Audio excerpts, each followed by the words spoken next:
kedalaman hubungan dengan Dia. Karena orang yang intim sama Tuhan akan tetap bertahan meski keadaan tidak nyaman. Ada orang-orang yang gini, gak nyaman di sini keluar, gak nyaman di sini keluar, gak ngikutin yang dia mau pergi. Hubungan yang dangkal justru didasari dengan pencarian rasa nyaman. Kalau gue nyaman sama lu, gue oke sama lu. Gak gitu. Sama Tuhan itu justru prosesnya banyak banget yang saya rasa gak nyaman. Malah Tuhan cenderung mengeluarkan kita dari rasa nyaman. Supaya kita punya iman. Katakan amin.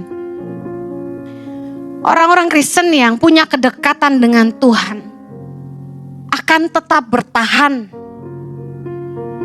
Meskipun segala sesuatu terasa tidak nyaman. Jangan jadi orang Kristen yang shallow, yang dangkal, yang bertahan kalau semua aman-aman. Tuhan baik selama semuanya baik. Felix tulis lagu, kau baik walaupun keadaan gak baik. Rencanamu terbaik. Lagu itu luar biasa bukan? Anda harus selalu bilang gitu bahwa apapun yang terjadi dalam hidup saya, Tuhan selalu baik. Katakan sama-sama yuk, 3, 2, 1. Apapun yang terjadi dalam hidup saya, Tuhan selalu baik. Katakan amin.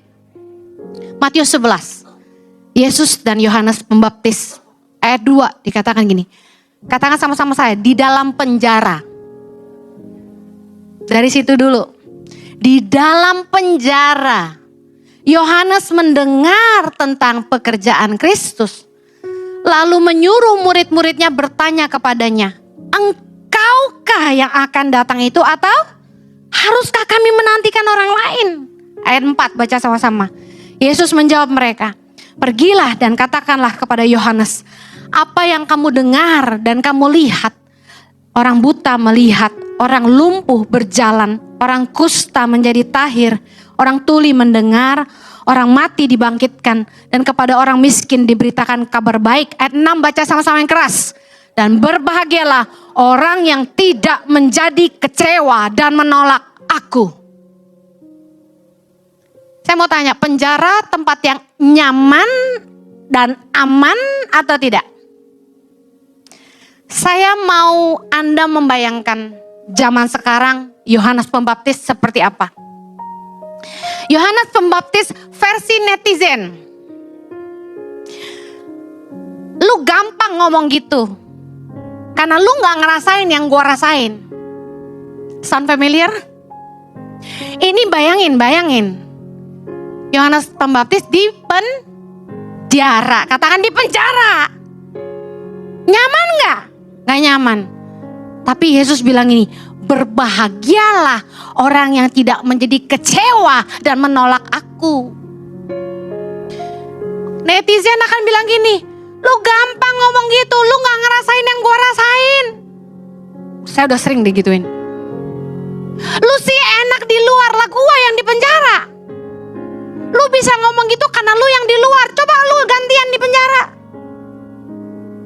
Bikin mujizat dong, biar gue bisa bebas dari sini, jangan ngomong aja. Versi netizen kan? Saya mau tanya, apakah Yesus tidak bisa menolong Yohanes Pembaptis? Bisa banget gitu dong. Kok kepercayaan Anda kepada Kristus hanya segitu saja? Bisa banget. Tapi kenapa enggak? Coba renungin, kenapa enggak? Kenapa Yesus enggak bikin pintu-pintu penjara terbuka dan Yohanes Pembaptis bisa menghilang seperti Yesus dan berjalan di tengah-tengah para prajurit? Kenapa enggak? Kenapa seolah-olah Yesus membiarkan Yohanes Pembaptis di penjara dan bahkan mati dipenggal oleh Raja Herodes? Ini hikmat yang Tuhan kasih. Ada kedaulatan Tuhan yang harus terjadi. Ada salib yang harus kita jalani. Ada peperangan yang harus kita menangkan. The battles is ours. Dalam hidup kekristenan, Anda jangan pikir tenang, aman. Anda gak akan bertumbuh, Anda gak akan pernah dewasa, Anda gak akan pernah kenal Tuhan. Tapi dalam perjalanan imanmu, ada salib yang kamu harus jalani. Ada harga yang kamu harus bayar. Ada peperangan yang kamu harus menangkan. Dan ada kedaulatan Tuhan yang harus terjadi dalam hidupmu tanpa kamu boleh bertanya, kenapa? Why? Why this way? Why not that way? Saya juga mau kalau bisa tanya, Tuhan, kenapa saya dilahirkan di keluarga seperti ini? You know, tidak semua yang kita mau kesampaian karena ada kedaulatan Tuhan yang memang harus kita jalanin gitu kan.